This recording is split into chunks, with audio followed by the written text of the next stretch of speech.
The quorum, we have 7 of us here. Gary apologizes, he's not feeling well today. He'd like to be here, but I told him we'll miss him and we'll miss his leadership. He's in our thoughts and prayers. Anyway, may I have a roll call? Vanderbeek, Yes, here. Bagley is on her way. Long is absent with notice. Herzog. Here. LaFontaine. Here. Nash. Here. Quarles. Here. Smith Charles. Present. Stokes. Here. We have a quorum. With that, let's stand with allegiance to the flag.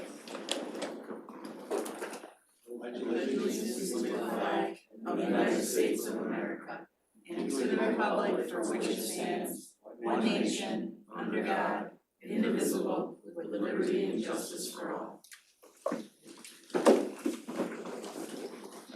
So, have we got anybody that likes the agenda? We're gonna add one too, I think, but let's approve this and then we'll. Where do you wanna go with first? Whatever you want. No, go ahead, we'll speak here. Yeah, there's one item, with your permission, if we could add, we did have the agreement for Hawthorne/Pontiac Oaks go through the council and in the city, in the board of commissioners, and looking for some authority to make some expenditures, to start making improvements there immediately. So I guess a motion with the added item would be in order. So moved. Mr. Nash, Is it under the regular? I just wanna make sure I know where you're putting it. Where would you like to use, Chair? We do, how about item 5.5? that works, okay. I support. All those in favor say aye. Aye. Opposed? Motion carries. We have Sorry, us who an was our agenda. second? I will. Sure. Okay, go ahead. Okay, I assume everybody's had a chance to read the minutes of May 3rd. Are there any additions or corrections? If not, may I have a motion to approve as written? So moved by. Supported by. We don't need a roll call for that, do we? Okay, all those in favor say aye. Aye. Opposed, the same. Motion carries. Anybody out there in the public that would like to weigh in? If not, if you do, now's the time. Yes, ma'am. Hi, good afternoon. My name is Marie Boxford, and I am part of a newly formed group of Oakland County citizens. And we are working together to try to repurpose part of the Oakland Community College Highland Lakes campus. That is scheduled to be sold in 2025. We have a petition on change.org right now with over 1,000 signatures. With your help, our group is interested in transforming part of the 160-acre campus into a recreation, health and wellness center, serving not only the Four Towns community, which is Commerce, Waterford, West Bloomfield, and White Lake, but also all of Oakland County. This property has so much potential. The large front lawn area has been used for youth soccer and football. There are existing tennis courts, baseball diamond, a small amphitheater, and extensive hiking trails. So the existing structures on the property include a large phys ed building with a weight room, indoor courts that are currently being extensively used for pickleball, which is on fire right now. So the student center building would be ideal for continuing education and events. We have done a little research on this, but we've just formed, so we're still working on gathering our information, but many local communities are using plentiful available state and federal grants for repurposing existing educational structures into similar cultural, recreational, health and wellness, community, and fellowship centers. They are accomplishing this at little to or no cost to taxpayers. So our goal is to follow their example and, by trying to save part of this beautiful property and utilize it purposefully to enhance our community. And so I thank you for your time, and we appreciate any information or insight or interest that you might have in this project. We've attached some of our brainstorming ideas regarding the property and its potential for really valuable and purposeful usage. And we hope that we can work together to make this vision a reality for our community. So thank you, I Thank you, appreciate Ms. it. Bosford. We have a question. Question. Oh, question, okay. Yeah, do you think you might be keeping the pickleball courts? Maybe. Yeah, there are inside, the large phys ed building could potentially have 9 pickleball courts indoor. There are outside tennis courts that need some maintenance, but we could have pickleball indoors and out. So part of our vision is, you know, a pickleball center with leagues and drop-in play. It's so popular right now, and I know the Richardson Senior Center just opened and they are just, I mean, it's crowded all the time. Plus the attraction of pickleball may bring people, they learn about the educational opportunities. Absolutely, this is what we would like to see for this. Yeah, yep, thank you. The priority of your objectives, is it to find somebody that will operate a park-type setting first, or is it to come Well, up with a scheme of what you'd like to see happen? we are, you know, we have just come together, we maybe had 2 meetings on this, so we're not really sure. You know, we're looking at funding through grants and things like that. There are some examples on the other page here. You know, we'd like to do many things with this property if we can, and it's a large piece of property, 160 acres. So we know that there will be some building going on, probably, you know, down toward the wooded areas, and but we'd like to try to keep the front part of the property, which is mostly the recreational phys ed area for the community, if we can. The front on Cooley Lake Road. That's Cooley Lake frontage, yes, yep. So, yeah. Chris, you have any comments? Just appreciate you coming today. Thank This you. has been on our radar. I think maybe about 2 months ago, it hit the news. Right. Having a chance to talk to the elected officials, the county commissioners from the area. We're of course always interested in trying to expand recreational opportunities for people. Some of the initial resistance to the idea of maintenance park has come from the local government, and I don't need to Yes. turn the heat away from us, but you know, that was a little bit of a stumbling block from carrying the conversation forward. Have you had any feedback from the township, Not Waterford at this Township? time, we are scheduled for their meetings as well, they're all, and also Oakland Community College meetings also. So like I said, we are just starting this process, and we are gathering our information, and we're gonna move forward with it. And it's a beautiful piece of property. It's across the street from where my mom lives, so. Yeah. She brought it to my So attention. you know, it's beautiful. She'll be a signer for your organization. Okay, thank you. We appreciate that. We'd like, you know, we wanna be realistic about it, but we'd like to try to save that front part, which is already Sure. set up for recreational and community. There's a nice nature preserve, I believe, at the back that backs up on Hess Hathaway Park. Yes, the west side, there are hiking trails that back up right to Hess Hathaway, so we're hoping to connect the 2 together. Okay. And, We appreciate you coming over here today, and Well, thank you very much. I appreciate your we will stay time. tuned, and I know you'll be corresponding with our director. Thank you. Thank you. I just was wondering, you said you've been looking at this, what can we do? The initial discussion I started with the county commissioners who represent the area and the way their districts work, there's basically 3 of them that almost overlap. Commissioners Nelson, Long, and Joliet. Commissioner Joliet spoke with the township supervisor, who was not as enthused about the idea of keeping it for some. Commons Township? Yeah, Waterford, Waterford, oh, Yeah. Colin Walls, Gary Wolf. or Gary Walls. Yeah. Collins, Gary Springfield. Wolf, Yep, yeah. yep. carrying a long time.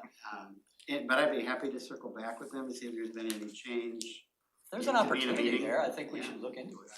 if possible. We don't obviously have unlimited resources, but as she mentioned, there's always opportunity to seek federal, state, other grants, so we're always open, but There's it a gives lot us a of little grant more. money available right now with, you know, COVID federal monies, and I know Plymouth and Redford have just created similar, they had schools that had closed, and they used the funding to reopen as community centers.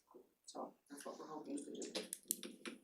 So as an interim step, I'll ask the county commissioners from the area if they'd like to convene another meeting, and we'll see if there's been any progress, if that's okay. Land Conservancy's been in the conversation? Pardon me? Land Conservancies, have they been in the conversation? No, not at this time. Okay. That would be another thing, yeah. But, 6 Rivers, right? All right, thanks again. Thank you. Sounds exciting. Kind of far over. It's a little, yeah, out of their territory. Sorry. I think that was just a Oh, okay. thinking out loud moment. Well, let's, we have some introductions, Chris? We do. Desiree, you wanna lead us off? I'd like to introduce Stephanie Pittman. She is going to be a senior graduating in December from Michigan State. So she's an intern this summer, Communications and Marketing Department. Her degree is gonna be in Communication Leadership and Strategy. So going forward, well, actually, you've already done quite a bit, but some of the things that she's gonna work on going forward are our initiatives for July is Parks and Recreation Month. She's gonna help out at the Oakland County Fair. She really has an interest in sustainability and natural resources, so we're connecting her with Sarah's group. You're gonna do a series of videos that will highlight all of Sarah's units, like freshwater and all of the other ones that we have, just to educate people, you know, spread the word about what we're doing. Something on the spotted lanternfly, and she's begun doing every Thursday. She checks in with Brad Wethy, who's the market manager, and does a video and lets people know like what to expect on Thursday and Saturday, what kind of produce, what kind of products are coming in to give them more visibility. So we're happy to have her with us. And then just real quick, since I'm up here, Jamie's gonna email the invitation to the Oakland County Fair Media Day, which is gonna be in July. So if you're interested in coming, just let me know how many people. When you come, you get you get free entry. Anybody that wants to ride the rides gets a wristband, and then the fair is also generous with giving us food vouchers. So each person gets some of those to try some of the fair food, and it's just a really nice day. And it also goes out to the media, because the idea is we want them to come on the second day of the fair, and really promote it, radio, TV, mommy bloggers, newspapers, whoever we can, because it all turns into, it's basically earned media income for us. I'm very excited to be here, very excited to learn and meet all of you and work with you guys in the future. Thank you so much. Come aboard, Stephanie. Thank you. Zach, you have somebody? Yep. Mr. Chair, You sure? the July meeting, is it at the park? I thought we were at It's at Springfield, okay. Yeah, I think by the fair. on a Wednesday though. No. Okay, just wanna make sure I'm not lost. Good afternoon. Please welcome Darren Horvath. Darren's filling our project manager engineer position with his primary work focus on our implementation of our capital and major maintenance projects. Darren's been in the private sector the last 8 years. He is a licensed architect and LEED certified.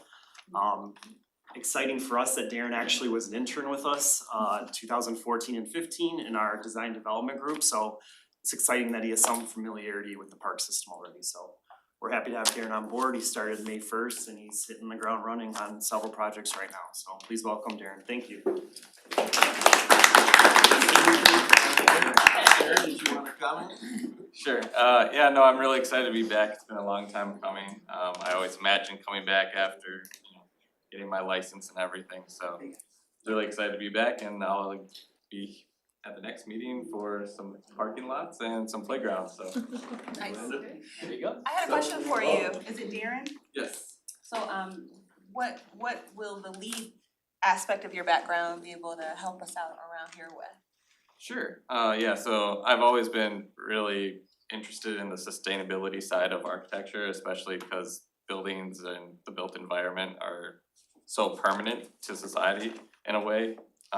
You know, they outlast a lot of things in society, so I've always found it really important to make sure that you're doing things in a very responsible manner. So that's what I wanna bring, that knowledge. LEED is obviously specific to like a certain criteria and getting certain credentials, but you do get a lot of exposure just knowing that to all the other different programs out there, whether it's Living Building Challenge, and I can go on for quite some time about all the different initiatives and organizations. So I just wanna bring that knowledge and kind of bring those ideas and make those more important to all our projects and how we can implement those across the board. Are you a strong proponent for green buildings? Yes. Have you been out to the airport You have yet? experience? Yeah, my orientation was actually at the airport, so. You saw the first LEED certified Yeah. at the gold level terminal building in the nation. Yeah, no, it's a really nice building, so. Well, welcome aboard. Yes, thank you. Sorry about that. I couldn't help it. Okay. You're adding one here, Chris, or are we doing the sustainability for first? Okay, Sarah, are you the lead on that? So not a huge report this month. We met, we talked about the 23 and 24 project list. We continued to talk about staff level implementation of new initiatives, and an upcoming grant opportunity that I think we briefly talked about last month for increasing EV chargers in the new ARPA funded parks and in the parks that we are funding existing with ARPA dollars. So exciting opportunities for new EV chargers in the next few years. And then of course we have the scorecard for the agenda today, so any questions? I was just gonna say, you know, I'm a strong advocate for prairie grass. I was speaking with Commissioner Vanderbeem before the meeting. Is there some dwarf prairie grass? Because I know it grows, 3 to 5 feet, but I was under the impression there's dwarf that doesn't go much above 2 feet.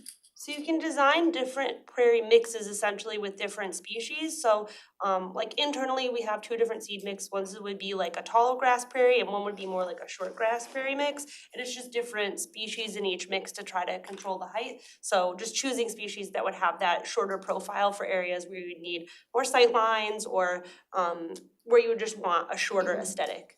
But we do have 2 separate mixes for the different conditions. When you hybrid them like that, they're still effective at sequestering carbon.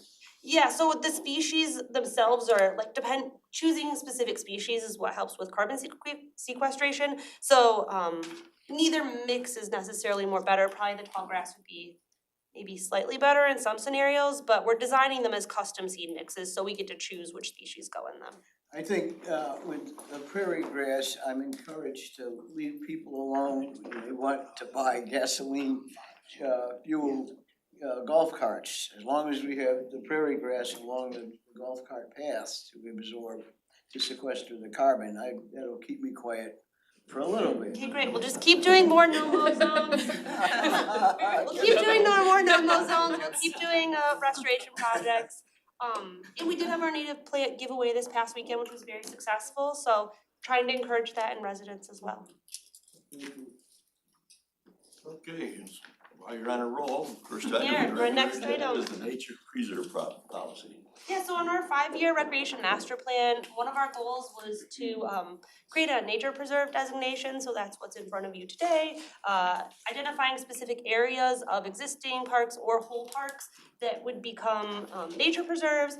These parks and these preserves would be celebrated for their ecological diversity, for quiet relaxation and enjoyment of parks. They'd be areas for park patrons to go and have a more natural experience. So most of the parks where that is currently occurring, places like Rose or Highland Oaks, Independence North, parks where that is the experience you're currently getting, but this would create a formal designation and a process for you as a commission to designate future parks in this way as well.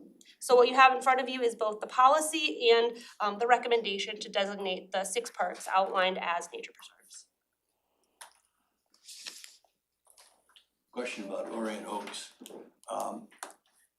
That's the dog park specifically. Dogs will still be allowed out in walks on leashes. Yeah, the nature preserve designation doesn't change dog walking in any of the parks, and it doesn't change any of the current use. So it's recommendations about how to prevent future development, but none of the existing users would be impacted by this designation. Even the equestrian trails that we mentioned, all the existing equestrian trails would remain in place. If we had new preserves that came online, we probably would try to limit equestrian trails because of their impact to the natural environment, but we wouldn't change any of the users in existing parks. Thank you. That's a good point. Yeah, I'm very much supportive of it. I just wanted to bring to your attention, I had a couple of people I know who were looking at buying homes and were discouraged because it was bumped up to a nature preserve, and I've never heard that before from a human. And thought that was kind of bizarre. But I did want you to have a full comprehensive Okay, understanding of just maybe some pushback. sure. But I'm. Was it that language specifically that they were opposed to, like nature preserve? Oh, well, she was like, oh, there's a golf course, and I'm like, no, actually, what's our park in Southfield now? Beach, I'm like, oh, actually, it's not a golf course anymore, it's gonna be a nature preserve, and she was just really bummed by that, so. Needless to say, not everyone's pro nature preserves in their backyard, but needless to say, I think it's a great idea. Okay. Anybody else? Can't win them all.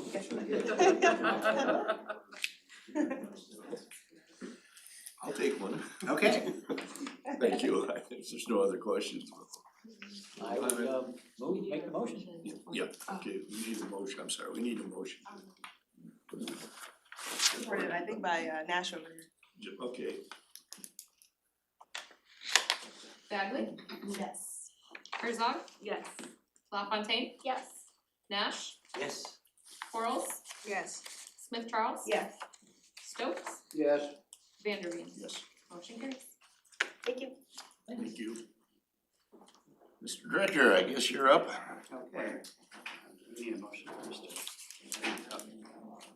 Next item, hopefully not too controversial. Every year we pass this resolution honoring Parks and Recreation Month, which will be in July. We'll be honoring and celebrating that with quite a bit of social media interaction, videos, opportunities for people to share their stories of how parks have made a difference in their lives. So just looking for your support of this resolution, which the Board of Commissioners are taking up as well. Motion. Oh, yes, the motion. Who supported it? Oh, we need to support. I'll support it. Support, let's go. And Commissioner Smith Charles has a question. Yeah, Yep. so is it park and rec? Or are we're telling people to park and then recreate? Might be a type, is it, anybody know for sure if it's Parks and Recreation Month or Park and Recreation? It's Park and Recreation Month through the NRPA, National Recreation and Park Association. So even though we have parks, they don't put the S on it. Gotcha, okay, I guess I can be supportive of that. We're changing the vehicles. I don't like So we need a national movement, change that to parks. change.org. A bit of information, I don't know how many people know this, but the first national park in the United States was Yellowstone. I think it was in the 1930s. Maybe others are familiar with that, but I just thought I'd share it. I think we should visit as a board. August meeting. All right, with that, all those in favor say aye. Aye. Opposed? Same, motion carries.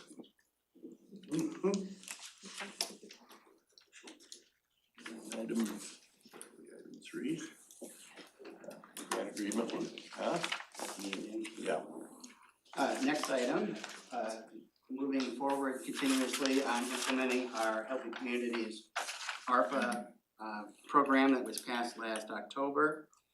This particular piece is a grant to the city of Hazel Park. You may recall that we, as part of the overall plan, reached an agreement with Hazel Park to make some improvements at their community center, which we will be able to utilize a space there to reopen our South Oakland office, which was closed during the pandemic. It used to be in the South Health Building there at Guitar Falls. The city received another $200,000 grant, ARPA money from the county through their senior center program, and I believe as part of the overall construction project, they also received $500,000 from the federal government as a congressional project funding last year.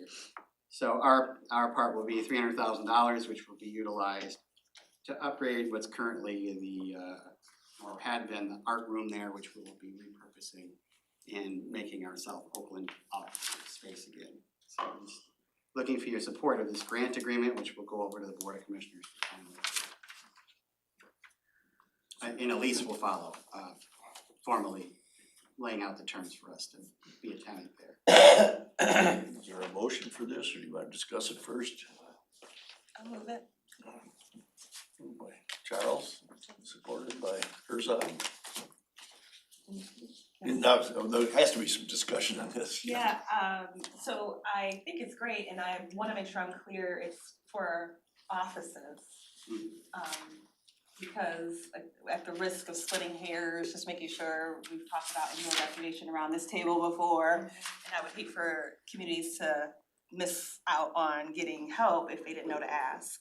But this is specifically about our internal operations and having a space for. But the ARPA grant funds primarily will be utilized to repurpose the space that we can do. It's also participating in an overall improvements to their community center. Donna's been in contact with them. I don't know, Donna, if you wanna come up and if you know where those lines are divided between our art room renovation and We don't know exactly, I mean, we've laid it out as the priorities of what changes happen to that art room. We're gonna like reopen, there's a customer window and there's a wall that is glass block that they're gonna make into windows. And just creating a really good workspace for us. There's a diagram in there of the building, but it's out of scale. The art room is much larger than it looks in that drawing. And then whatever's left over will go to the rest of it. They've got architects that are also going to be working on, they have a $500,000 HUD grant that they're using to renovate the building next door and connect it to the community center. And so, but our project has priority. so I will say this was not part of our original ARPA plan that we presented to the board. This was a last minute addition. Compromise that helped get it over the finish line. I think it's a great project and it's gonna be wonderful to reopen that South Oakland space again to better serve the residents there.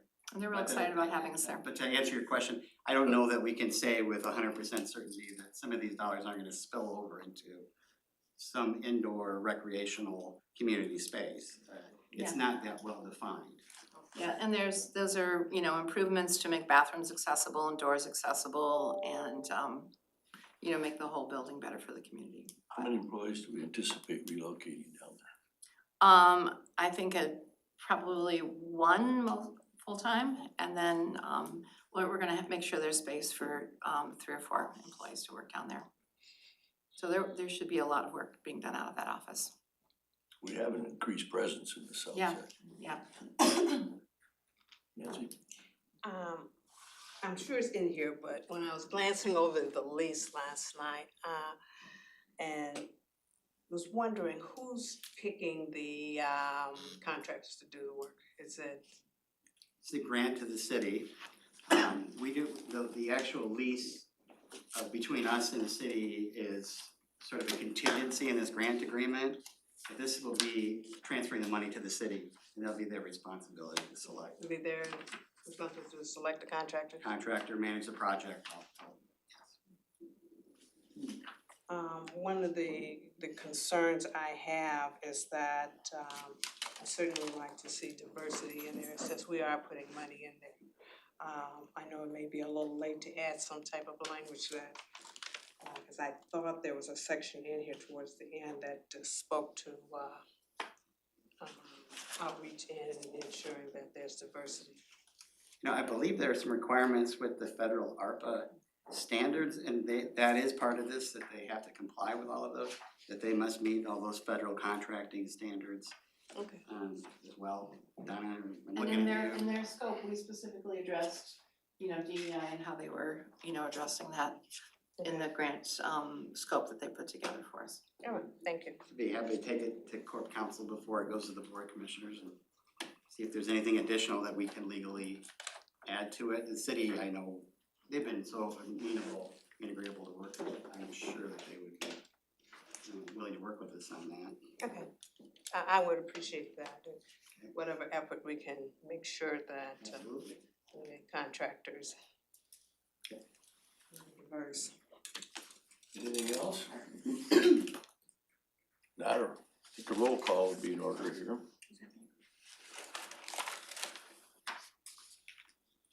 Herzog, Yes. LaFontaine, Yes. Nash, Yes. Quarles, Yes. Smith Charles, No. Stokes, Yes. Vanderbeek, Yes. Bagley. Yes. Motion carries. Is it appropriate to ask why someone votes the way they vote? I'm It's up just to the curious. person. No, it's not inappropriate. I am fully behind Hazel Park in general, but I've had communities in my own district that have asked for help for their rec centers, and I just can't put one before the other. So for now, it's a no, but I do see it goes to the full board, and hopefully I'll be able to digest it a little bit more. But for now, I just know Royal Oak Township was really adamant about needing some help for their rec center, and they're probably decades behind Hazel Park in terms of deferred maintenance, so. Thank you. Thank you. Okay, any other ad libs? We'll move on. AT&T easement at Rotary Park, Southfield. Hi, good afternoon. Hi, Melissa. This one is pretty straightforward. It is part of our dam removal and restoration project out there. The AT&T lines, there's a map that shows where the new line will go, but essentially now it goes kind of underneath the spillway area. And in order for us to remove the dam and restore it, we need those moved essentially. So they'll just move it inside, further into Rotary Park so that it's out of the way of the construction and, hopefully out of the way of any future development. So we also did run this by the township because part of the whole project is when we're done, that park will transfer to them and they had no issues with it either. So this did actually, because we needed to rush it, it went to Lago yesterday and then it will go to the board next week as long as this commission approves it. And the easement is used for towers and wires? It's underground, just Oh, burying underground perfect. lines. Yep, Okay, sorry. good. Yep, all underground. That's where I was going. Yeah, and with there, that. and we did talk to them about, if they wanted to if the township wanted to put a pathway over it in the future or anything like that, they can totally do that. It doesn't impede their use of the park at all. I was just curious, I did not know that even a utility like the phone company or anybody had to ask for an easement, I just thought they took it. I think maybe they could if we said no. What would they do if you Condemnation, said but- no? Is my I question. get eminent domain, but I don't know that you can sue another government. I should add that they're giving us $5,000 for the easement, so that's a nice Right, bonus. so there's a cost, and sometimes it can be exorbitant, but yeah, it's something that you have to do. Yeah, you always have to ask the road commission. You what? You always have to ask the road commission. You would know, wouldn't you? I was just curious. Okay, is there a motion? Moved by Charles, supported by Nash. Any other further discussion? If not, all those in favor of aye, well, we have a roll call on this probably. LaFontaine, Yes. Nash, Yes. Quarles, Yes. Smith Charles, Yes. Stokes, Yes. Vanderbeek, With the understanding it's underground, yes. Bagley, Yes. Herzog. Yes. Motion carries.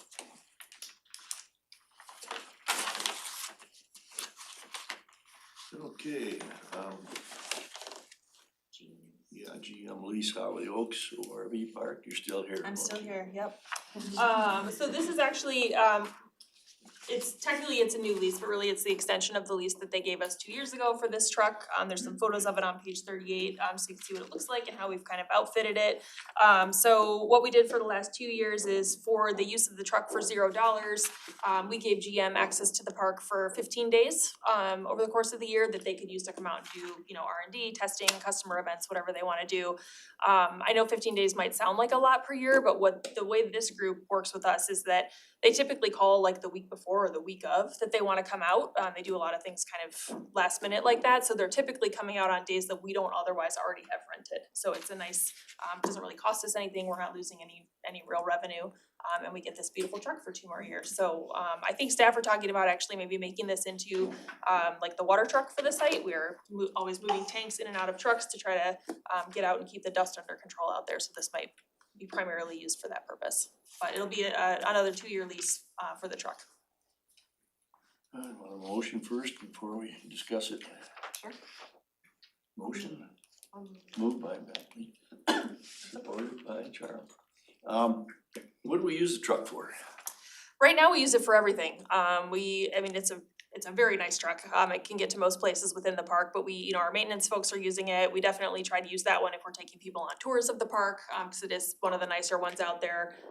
But we use it for pretty much everything. It's just part of our fleet out there. Have the other manufacturers offered to do the same thing? They have not. We also didn't ask them, but not yet. We do like to show it off whenever we can, so maybe it'll spark some interest from somebody else. Okay, we're going to discriminate. All right, any other discussion? All those in favor, so I guess we roll call. Nash, Yes. Quarles, Yes. Smith Charles, Yes. Stokes, Yes.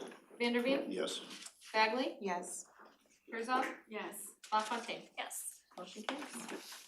I think item 5B, Hawthorne Park. Thanks, Mr. Chair. Thanks again for adding this item at the last minute.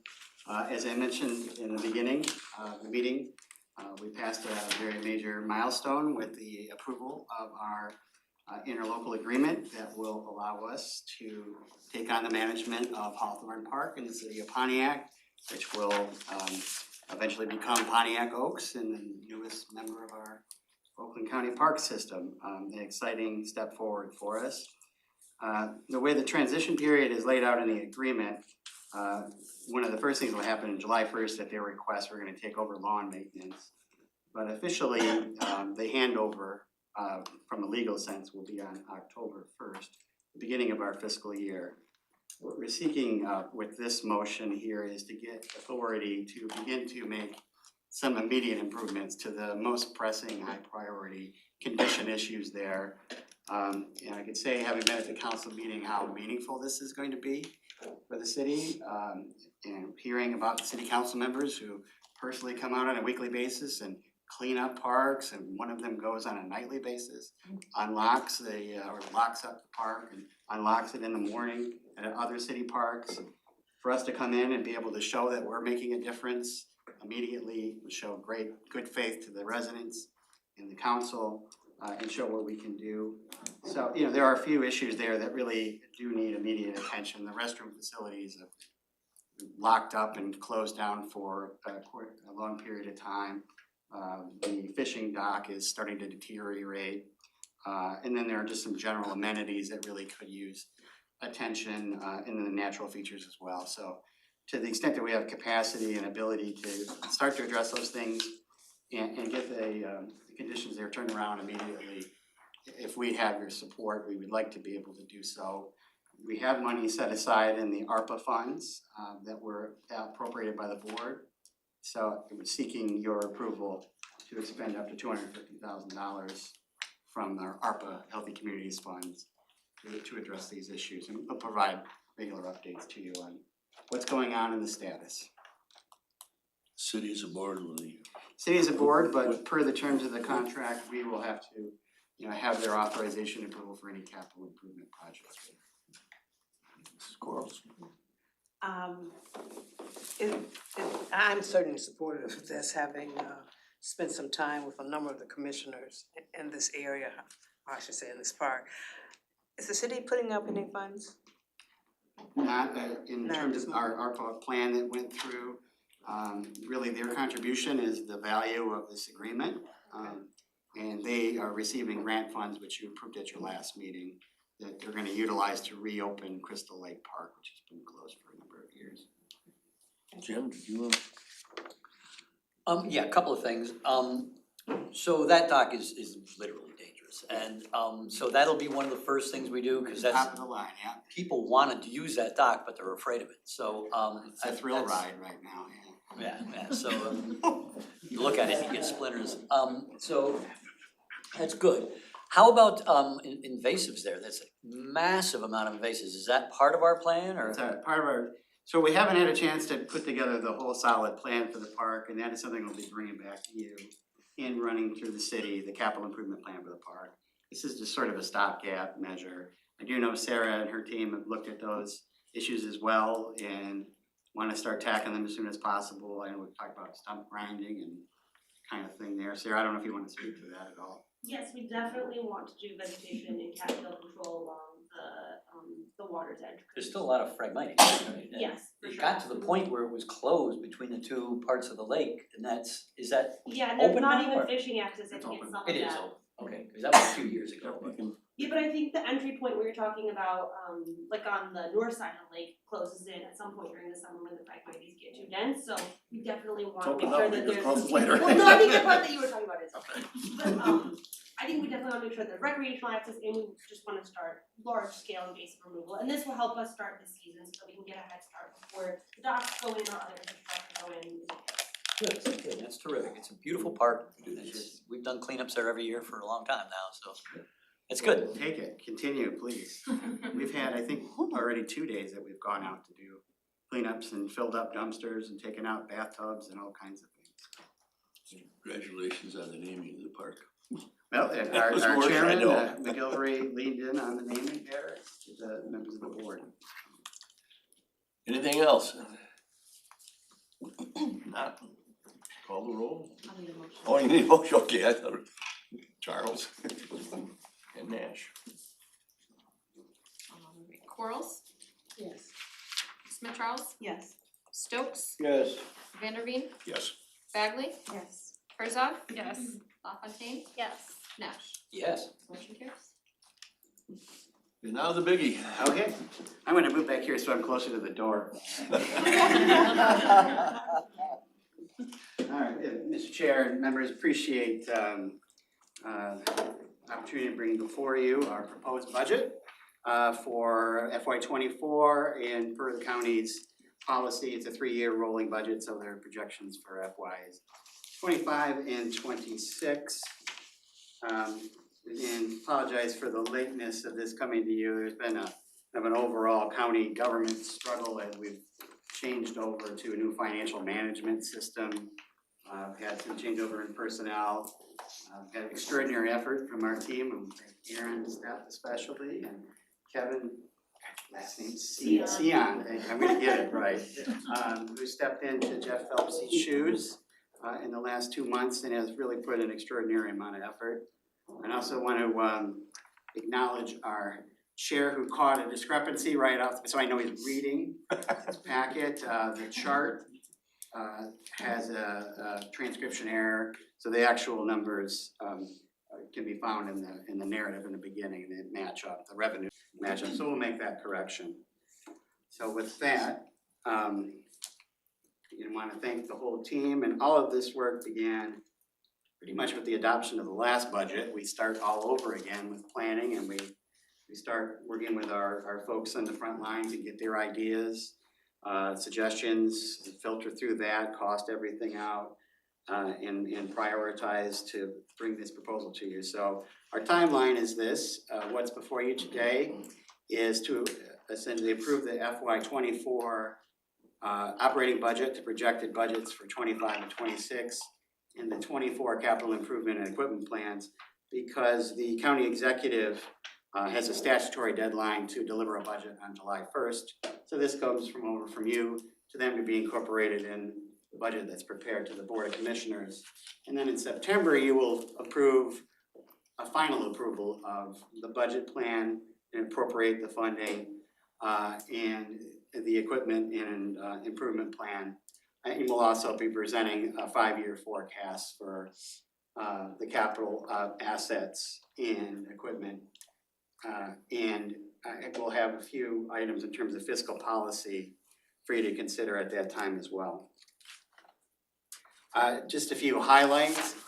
As you all recall, all of your work in adopting a new 5-year recreation plan is now encapsulated as strategic action and priorities that are encapsulated in this budget document and all of our spending plans, and really centered around the core values identified in that plan: diversity, equity, inclusion, health and wellness, natural resources stewardship and environmental sustainability, organizational excellence, and fiscal responsibility. And I'll go through a few highlights in each one of those areas in a few minutes. Overall, our number one investment is and has been our workforce. And I will show you that in a few minutes as well, and how that plays out in our expenditures. And we are also really spending quite a bit more in terms of investing in our assets. And with the ARPA funding, this opportunity to do some historic expansion of our reach into our core cities and urban areas of the county. And then making some changes within this budget document that will improve our budget transparency, allow you to a better opportunity to track our performance, and some policies that will improve our fiscal management. Overall, it's a big picture. If you've got questions. No, I was gonna say, do you want questions now, Chris? When Yeah, you're done? interrupt Prefer away. when you're done, Yeah. it's up to No, you. fire away. It would help to, if we knew where we stood at the end of 2022. At the end of 2022. Yeah, have we got a, So that is reflected in the first couple of pages there in the budget document. Are you asking about where our net position ended? yes, Yeah, and the I net know you were position- having trouble getting reports, that's, We have, and That's again, I apologize, we have had all these transitions going on. yeah, okay. And, Now I understand why. So the unrestricted net position as of 9/30/23, you see on the first written page, this page here, 25,282,525. Well, where we ended 22 was at $30,718,746 is where we ended 22. Thank you. Yeah. So our projection here, thanks for the correction, at the end of 22, 30.7 million, the net position that we are projecting as, with the adoption of this plan and the asset plan is 25.2, and I'll touch on that and where those dollars are being spent in just a minute, if that's okay. Good, thank you. But overall, I'm gonna try to keep this to big picture items. If you have any questions or anything you want us to pull out in greater detail, please feel free to stop me. Just in terms of revenue, this is a lot of the great news. We've had pretty extraordinary growth in the property tax collections. If you looked at pre-pandemic levels, of course, we had our millage increase in 2020. And combined with that are the increasing property values that we're seeing in the market. So if you know, year to year compared to FY19, net increase of $12.3 million in property tax revenues coming in. We've also had gains in terms of our fees and charges, and particularly wanna draw attention to the good work that all of you did with our golf strategy. That has been paying major dividends as golf sales have been growing and allowed us to take advantage of the natural growth and interest in golf that's occurred with the pandemic and beyond the pandemic. So overall, $1.3 million net increase in revenue growth from golf. We've also seen growth with our campgrounds, about $400,000. What would that be percentage wise? That's significant. I can get that for you. Oh, no, that's just. I can only it's a count to pretty- 20 if pretty I big take my increase. shoes off. You what? That's why we have Kevin here. Kevin, what's the percentage? All right. Where's Tom Hughes when we need him? There he is. Percentage a lot. Yeah, okay. We'll get you a more exact number, Dave. Where we've had some setbacks and challenges recovering from the pandemic, especially labor costs and shortages, our water parks have suffered in terms of revenue generation. We've got an ambitious plan again this year. We've had gains with staffing. We're gonna be opening up Waterford Oaks Saturday, is that right, Jim? And Monday over at Red Oaks, and continue to build more hours at Red Oaks as we continue to staff up. But that is one area where we've had some revenue loss, and also with our conference centers as well, as we've not only had the pandemic interruption, but also had to reconfigure our entire strategy for two of our major facilities at White Lake and Lion Oaks, and go to the Liquor Control Commission, which has held us up a bit. One thing that I would mention is the lessons from the golf area, especially we've been talking about internally, that to get a consultant in to give us some advice, especially in the campground area, might make a lot of sense. So we're gonna start doing some research into that and maybe bring a proposal back to you so we can map out a future for campgrounds and make sure our operations and our fees are keeping up with the market. Okay, always worth celebrating. Once again, last year we had an amazing year in terms of securing outside grant funding. The Healthy Communities ARPA Fund, $15 million in county funds, which we will match with $5.2 million, which is shown in the numbers that you will see in our asset plan in that reduction in the net position. And also the congressional project funding, the Congresswoman Stevens, Senator Stabenow secured for us the $2.3 million that we have planned in our asset plan, a $2.3 million match as a minimum as well. So big wins, and hopefully something we'll continue to build momentum on. Just in terms of how our spending priorities and our plans reflect our core values, diversity, equity, inclusion being right at the top of the list there.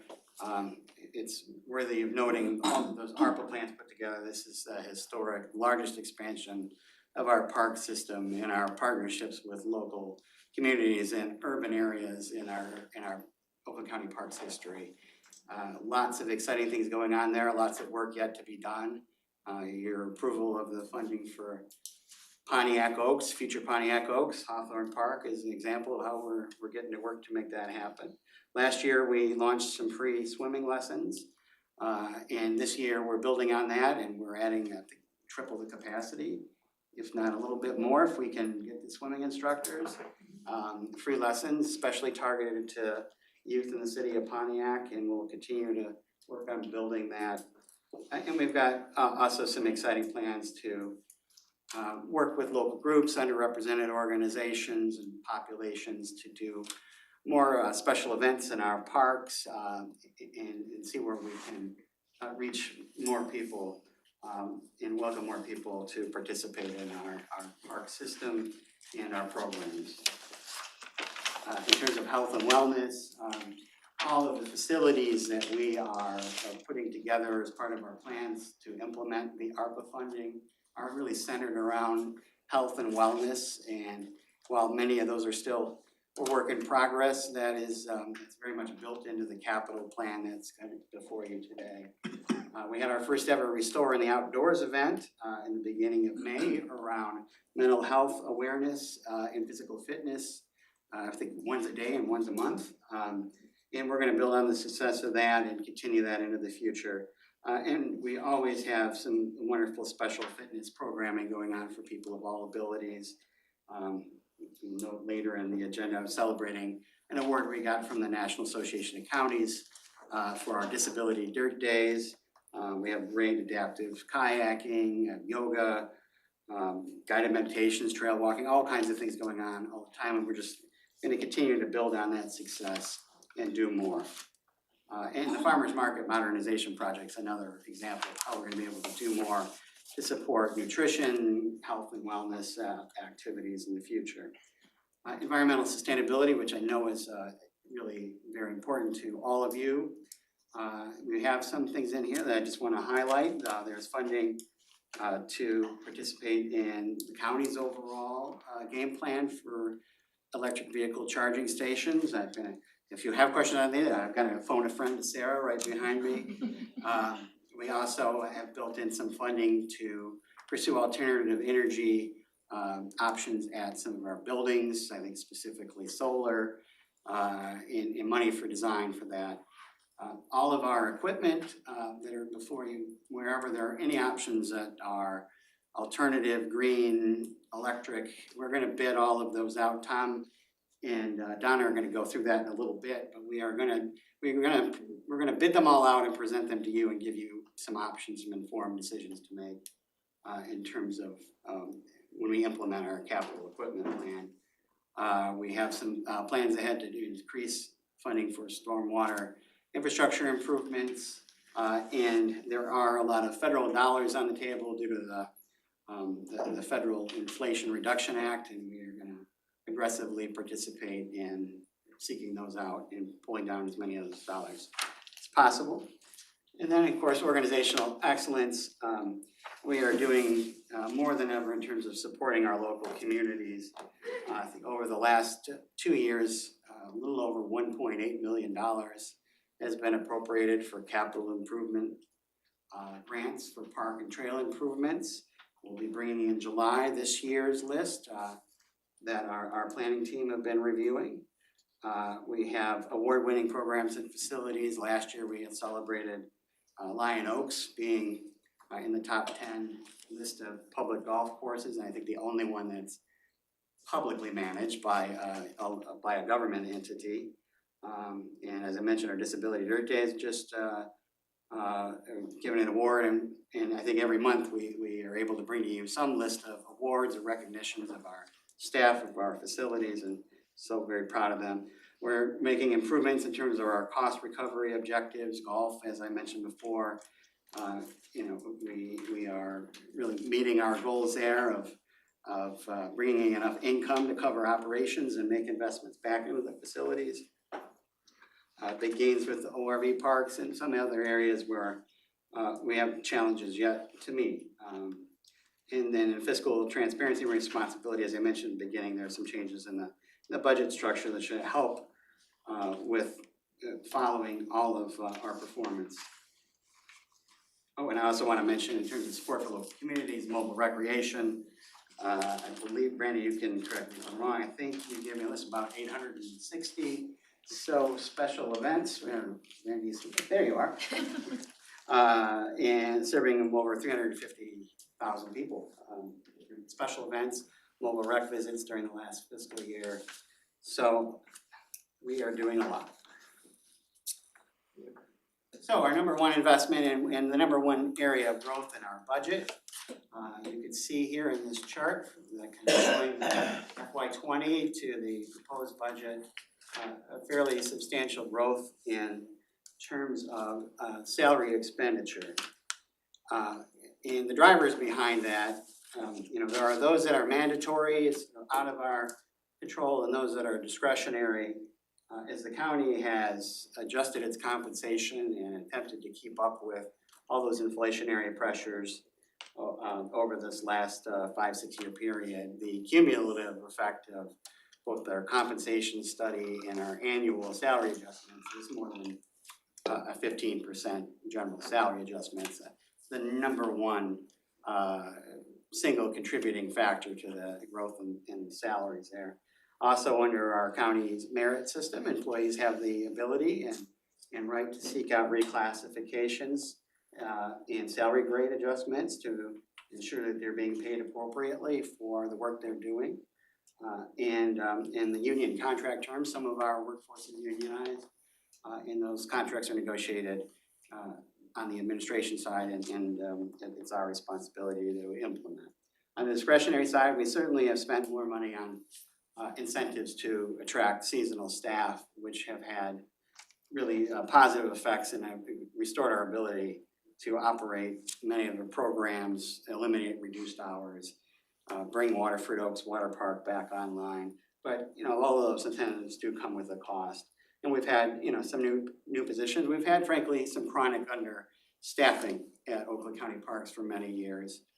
We've been able to really rebuild our workforce and provide more support really across the organization. A lot of frontline staff especially, and hopefully you're seeing the difference in the maintenance of our facilities and the quality of our programs.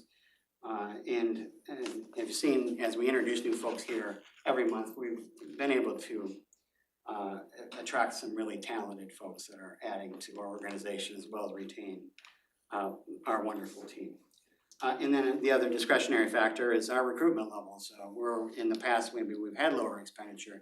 That's about a reflection of our inability to recruit enough staff to cover all of our bases. So,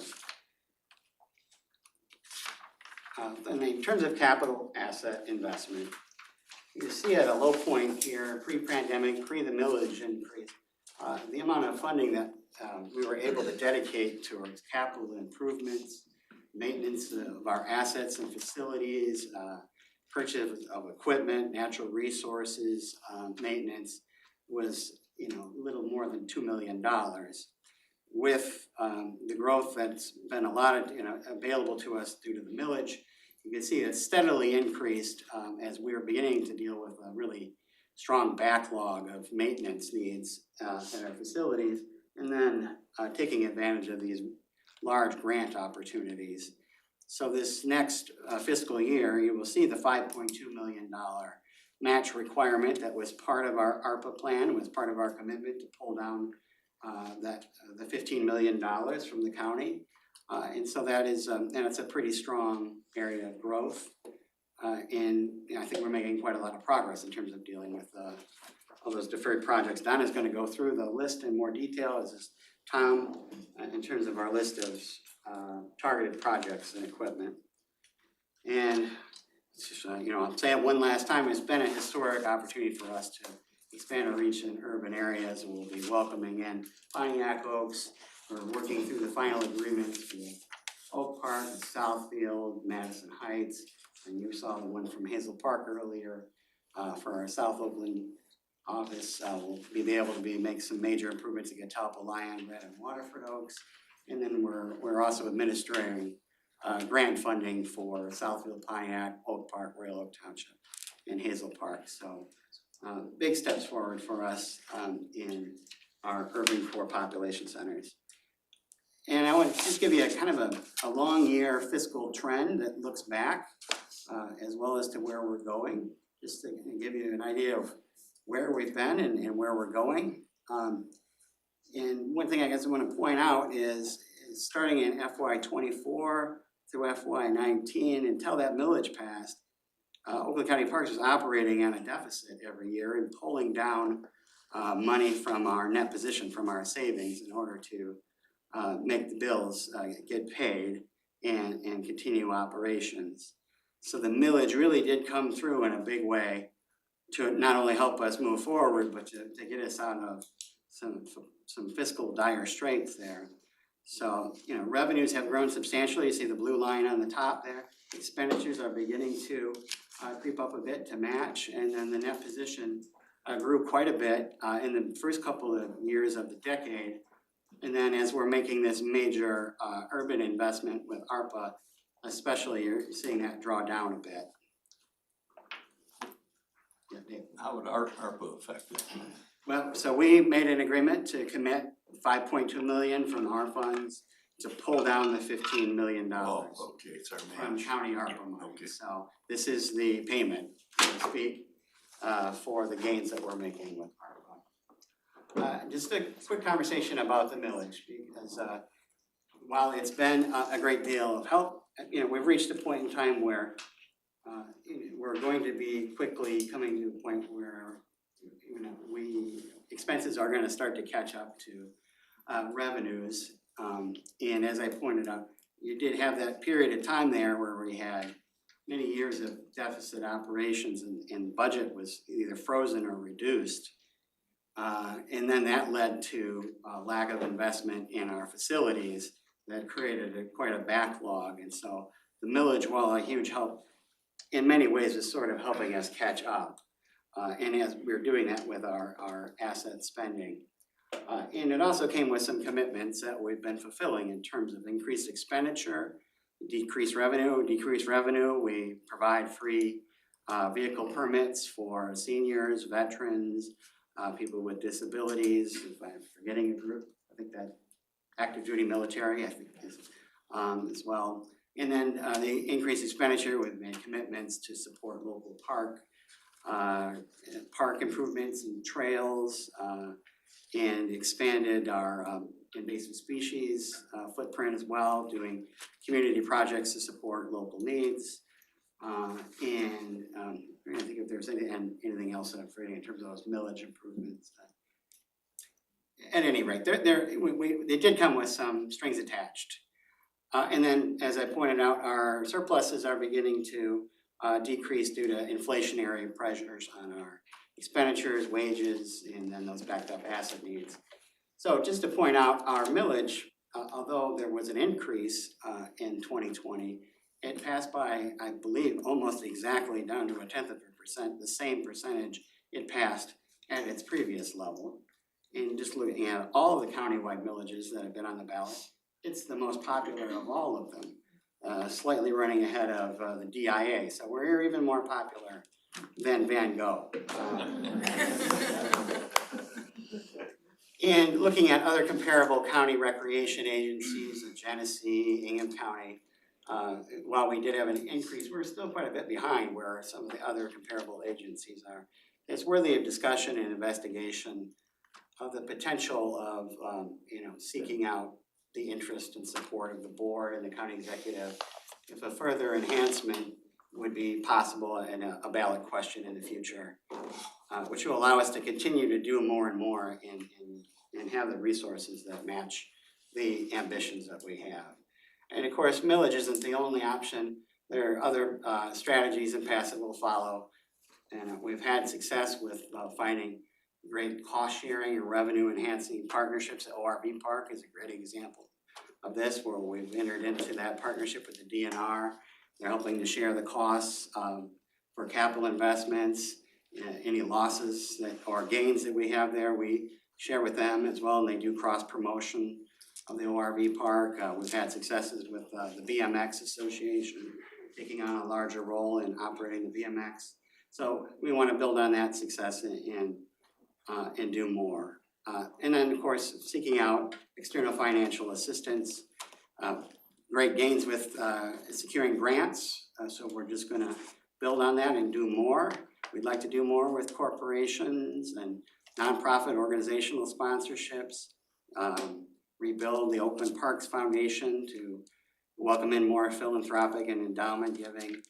And then as we look at some of our underutilized facilities, explore opportunities for lease and rental where we can have an overall net financial gain, especially had those struggles over many years with our conference centers. So in terms of cost containment, we do want to always explore opportunities to reduce our overall labor costs. That includes looking at some of our heavily subsidized non-core underperforming facilities. Look at opportunities to utilize outside providers and contractors, and invest in facility upgrades that could reduce our overall reliance on labor. Other options that we could pursue if we are ever in that position, although we aren't now, we do, the capital and stewardship projects and additional recreation program that we've been doing is discretionary. But that is not part of this proposal. That's always something that's on the table if we get to that point. And then improve efficiencies and innovate. One area that we've talked about here before, we actually had pretty good success in the last 24 hours on, the more that we have authority to drive decisions and administer the hiring process, the recruitment, retention, onboarding of seasonal staff, the better off we can be in terms of being competitive in the market that we're in. And we just received, as I said, in the last 24 hours, some support from the administration to have greater authority to do just that. And we'll continue to work to make progress in that. To the extent we can, then that will decrease our dependence to fully look at wages and incentives as our number one way to gain more staff. And then we're always looking at ways to be more efficient in terms of organizational structure. Two areas in our organization that part of this budget, we're making some changes.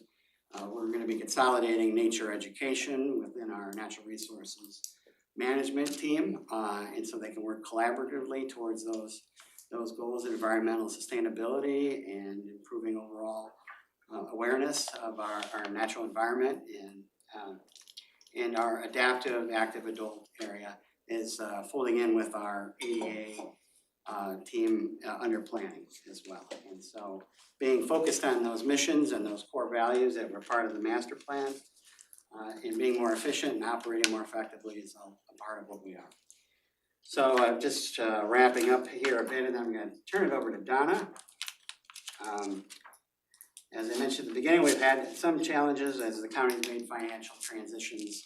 And you'll see that if you go into detail and look at the budget, some of the things don't quite match up just because of the new financial management system. The way they code things doesn't always match up. And then we've reorganized the budget center so you can see things like that are associative costs, like a golf pro shop is wrapped up with a golf operations and they're reliant upon each other, whereas they were separate before and it was difficult to truly match and understand the true cost of operating golf, as an example. We've separated our campgrounds from the day use parks, dog parks from the day use parks, that type of thing, so it's easier for you to track in the future. One area that is it's a little bit of a dry issue, but it has an impact on our budget, is the way that we are classified from an accounting stance.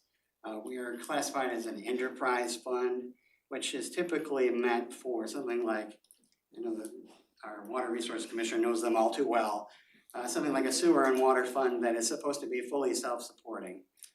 Whereas more than 65% of our revenues are generated from property taxes.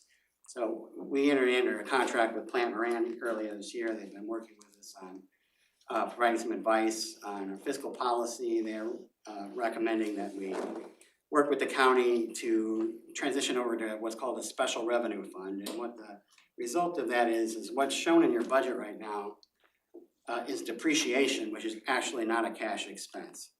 So it inflates the budget, it takes money off the table that we can't actually spend on our operations. And as we're taking on all of these new facilities with the ARPA funding and the federal funding that came in with the farmers market specifically, that depreciation expense is going to continue to grow and make it more and more difficult for us to pass a balanced budget. So while it seems like a bit of a dry issue, it's an important one for us to be able to meet our required statutory responsibility to pass a balanced budget. So I wanna draw attention to that. And then the other That's a issue. biggie. I'm sorry? That's a real biggie. It's a biggie, and Dave knows well from managing the airport, similar issues where money's coming in from federal grant funds that impact your bottom line. And then this commission has also long maintained a policy of having 50% of our operating budget as a minimum balance in our net position. The county has adopted a policy of 25% rainy day fund for budget stabilization. Plant Moran has echoed that recommendation. It will be, again, with the depreciation issue, the more money we're spending on asset management, gonna be increasingly difficult to meet a 50% standard. And as my understanding is, we've had that standard in the past as sort of an insurance policy if a millage question didn't pass. The way the timing works out, if we were to go to the voters in 2028, the next presidential election, we would have, if for some reason we lost 27% of the vote and lost our millage, we'd have another window to go in another general election. You wanna go early. Yeah, we wanna go early and have a window in case it didn't pass. But I think we also have seen a pretty consistent over 40+ year history, strong support from the voters as well. So our recommendation, which will be encapsulated in a new net position fund policy that'll be delivered to you with the final budget in September, will be to echo the county's policy of that 25% budget stabilization fund. And also we'll be assigning and reserving portions of those funds to make sure that we can cover future costs and plan on a long-term basis. You'll get the special fund designation at the same time. Well, as our county executive representative, I know you'll deliver for us, Dave. So I asked the question. Yeah, no, they've been open to it. It's really just a matter of timing. And so we're gonna keep working with this management and budget and with the finance committee when we go to the board of commissioners about that. And hopefully make some progress on it. It does kind of unnecessarily tie our hands. So with that, I'm gonna hand it over to Donna. I have one question. Yes. What is our, I don't know what we're calling it now, rainy day fund?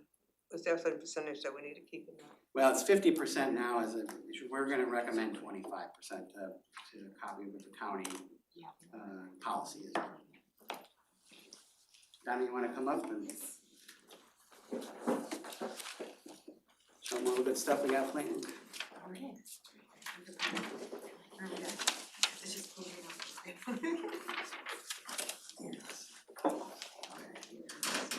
Catch arrows. All right. Good afternoon.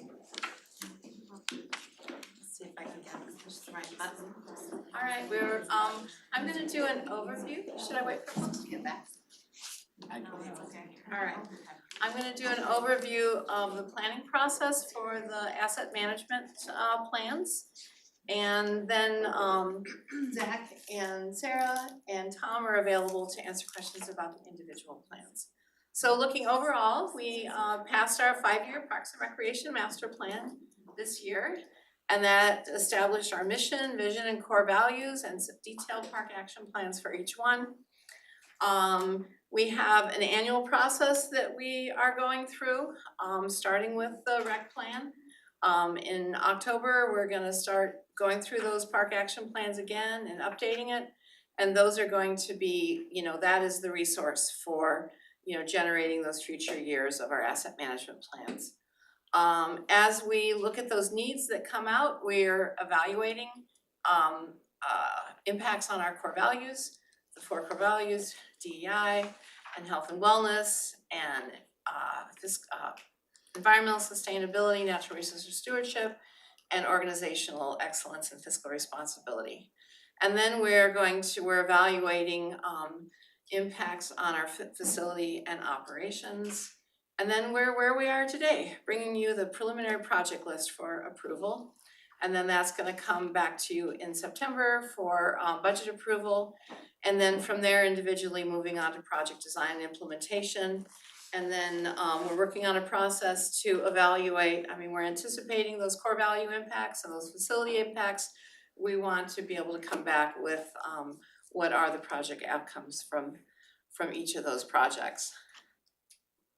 And looking at the asset plan contains 4 different plans.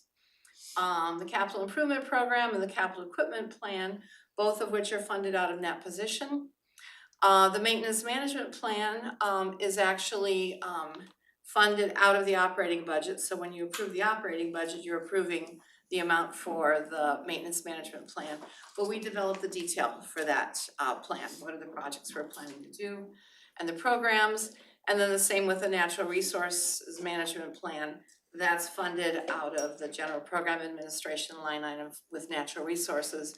But we bring you that list of programs that that contains. Here's what's new for the asset management plans in 2024. As Chris mentioned, we're working with fiscal consultants Plant Moran, and they recommended that we set aside in each budget a 10% contingency, and we have done that. For CIP, capital equipment, and the maintenance management plan. And this is providing us flexibility for, there's fluctuating unit costs, supply chain issues, and then as we're looking at our environmental sustainability goals, there are cost increases related to that we may not know about at the time that we're estimating the projects. The design fees, which had been in the operating budget before, that's generally 10% of estimated project costs. We're incorporating those into the capital plan and also into the maintenance management plan for those smaller projects that may have design fees. And then facility decisions, as part of the recreation master plan, we identified certain facilities that you as a commission are planning to sit down with and look at the future of those types of facilities. Specifically water parks and conference centers. I'm also noting in there rental houses, which have been discussed before. So there may be larger projects identified in the CIP, but we put an asterisk on those. They may be something that is needed in order for the facility to continue to function, but we want to come with you with the information you need for those larger facility decisions before moving forward with those projects. And moving on to how we're selecting the projects. Once again, looking at our core values. So some of the projects we're identifying, their primary purpose is to advance the core values. And that in the CIP, that would be our healthy communities investments. Certain CIP programs we have identified that are new, interior renovations to our restrooms, restroom replacements, and mostly that is replacing portable toilets with green restroom buildings, looking at restrooms that have been tended to be locked, making sure they're open up so that we've got the good welcoming customer service of being able to go to a nice restroom. Certain capital equipment items are primarily selected to advance those core values, like we've looked at trying out an autonomous mower, and the recreation equipment is certainly primarily for our core values. And within the maintenance programs, we've got our accessibility programs, we've set aside money for customer service enhancements, the environmental sustainability programs, our structural inspections, and our wayfinding and signage looking to increase the welcomes of our park. And then, of course, all of the natural resource programs. Of course, a big part of the plans, the primary purpose is because there's a facility need. And this is due to life cycle condition, repair records, the results of our structural inspections, et cetera. And then from there, we're looking at, when we do these projects, if we're doing a large project, it's a big opportunity to advance our core values. We could replace what we're replacing in a new way.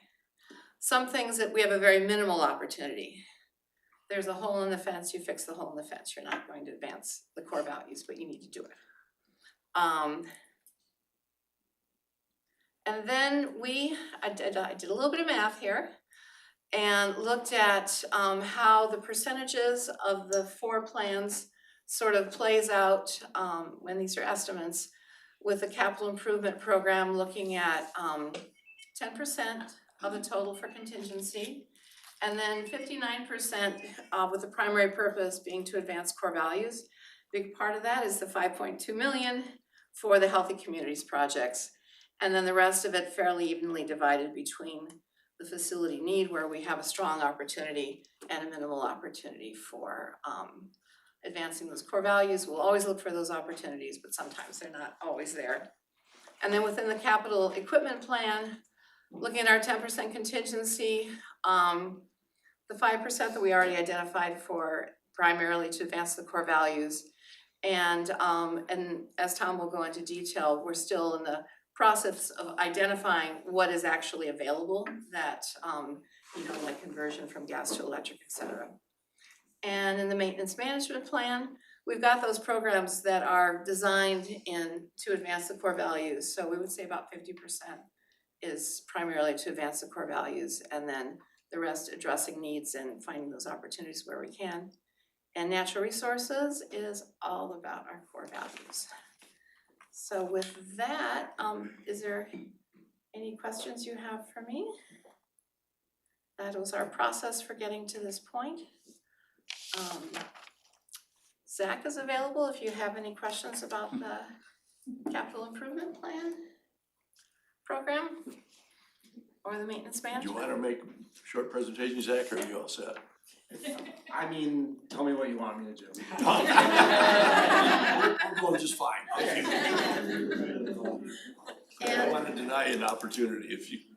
Yeah, and Tom, is available for what the next steps are for the capital equipment plan? Oh, yeah, I got a bunch of questions for Tom. Okay. Lance might. Yeah. So prairie grass and paving, that's all we care about at this point. No, in your equipment search, are you able to find stuff that's favorable to the environment yet in terms of good prices in the market? Well, so last year, what we did, and we're doing the same thing this year, is when we put equipment out to bid, we put the alternate options out there, so anybody can bid, the standard gasoline diesel equipment, you can bid hybrid options, and you can bid electric options. Last year, we have 4 results with alternative options from the standard equipment. Looking to do research this year, is a little more options out there, hopefully get more feedback, more input, and more bid alternatives to that. So that's the plan this year, is bidding everything out. Have all alternatives come in and reevaluate, and then anything that's above and beyond what we budgeted would be come back to commission for approval. So there are a lot of hybrid options out there. Hopefully we start getting into at least that as a step forward for a lot of our equipment. So Chris, does that mean that you talked to Aaron Cattell and you guys kinda? Yeah, we're working on trying to take advantage of all of the federal funding opportunities that are out there. I think Donna mentioned briefly, one thing that we're gonna try out is this autonomous robotic electric mower at Yes. Lion Oaks, I believe. Yeah, so there's a couple different versions, a smaller one does a smaller acreage one for a larger one, which looking at the driving range at Lion Oaks. So it takes less staffing, actually reduced downtime for cleaning of the driving range, so we have more revenues coming from it, so it's a win-win for us, staffing cost and revenue costs. Also incorporating into the soccer complex at Lion Oaks, having that be autonomous as well. So reducing our need for staffing and the use of gasoline operating equipment. Don't you be wrecking those greens now. Not yet. Keep it to the driving range. It's like a Roomba with blades. Exactly, yeah, but you program it and on the app and it has mowing patterns, it's really actually kind of neat how it works, so. I see it a lot on the lodge, well, Northwestern Highway where it's a steep on the sides and the lady's just kind of walking behind it like, I'm like, okay, good for you, girl. I'd say the message has been received and understood that you want as many green options as possible that we can possibly bring to you in the board or are, functional to meet the needs that we have. So the final look will be yours when Tom's finished with the work. He's gonna bring you the list for your final approval, give you an informed choice to make. And if some things cost more, there's the alternative of taking other things off the list. But there's fixed resources there, so. And we'll go after every federal grant dollar or loan we can get our hands on. Thank you, Mr. Chair. I wanna add something real quick, so. Well, welcome aboard. That's the kind of environment we have here. I didn't wanna mention it, but in regards to that, we are moving forward with any type of project evaluating our current ability to actually have that type of infrastructure and host it through our facilities, so pretty much any project going forward, we're gonna at least, do we have the capacity, whether it's electrical or solar or whatnot, like are we in a good location to support their move operationally to that green infrastructure, so. That's awesome. Darren's gonna present on all pavement projects. Welcome aboard. Oh boy. Go easy on me next one. Anything else? Yeah, any other questions you have for us? It's been a little lengthy, but I appreciate your attention. You've got a plate full there. Good thing. Hard to wrap your arms around all this, you've got so many balls in the air. We got a hell of a All team. directions. Thanks to the talented team, we're able to do so many things. Yeah, it's a great job of pulling that together. I know you've been under time constraint with a lack of information financially, so it's a great job, well done. Any input, questions from members of the Parks Commission? Very complete. Hearing none, do we? Very thorough. Hearing none, do we have a motion? Approved. So moved. Approach, support by Bagley. All those in favor of the budget as, okay, yeah. Roll call, please. Alright, Smith Charles, Yes. Stokes, Yes. Vanderbeek, Yes. Bagley, Yes. Herzog, Yes. LaFontaine, Yes. Nash, Yes. Quarles. Motion carries. Is there any new business? If not, it's appropriate to have a director's report if you're not, unless you're done talking. I get paid by the word. The miscellaneous. Miscellaneous, yeah. Well, I think I probably talked at you enough, and there are many things on here I've already covered.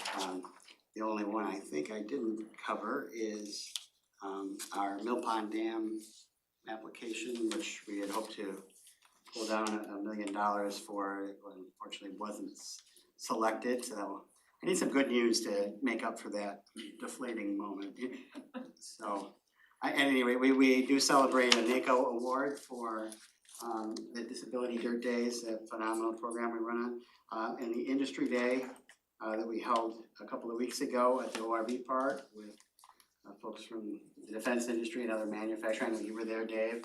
It was a nice, great success, and we're just building more and more on corporate sponsorships. If you haven't been out to Disability Dirt Day, there's a few pictures up on the screen. It's a very cool event. Chris, Put the dirt in. Chris, did you say the Mill Pond, dam removal? Is that going to be? It's going removed? forward, no, you approved all the funding for it, we had hoped to supplement the funding that we had already, and, be able to replace some of our financial obligations with some funds from the state government, but unfortunately that was not accepted this round, so. I believe the cost share there, let's remind me, 60-40, somewhere in there. Oh, the split? Oh, yeah. The split, so 55-45 with the township. so the township, any gain we would have made, Okay, the township bears 45% of the costs themselves, so. but it will be removed. Absolutely, yeah, that project has been green lighted by you, so it's, Many people don't realize that dams are a problem for fish to reproduce and also loss of species of different type of fish due to dams, so. good. Positive project, we're moving Get forward. get rid of the dams. Alright. We're full speed ahead. That's another rabbit hole. Yeah, yeah. Okay, we'll go there later, I guess. Okay, before we adjourn, don't forget we're gonna have a ceremony right after this meeting. Carolyn's vote. Thank you. The whole family's in the. I saw them out There's there. a gang of them that are at the road commission, they're every place, they're lost, so.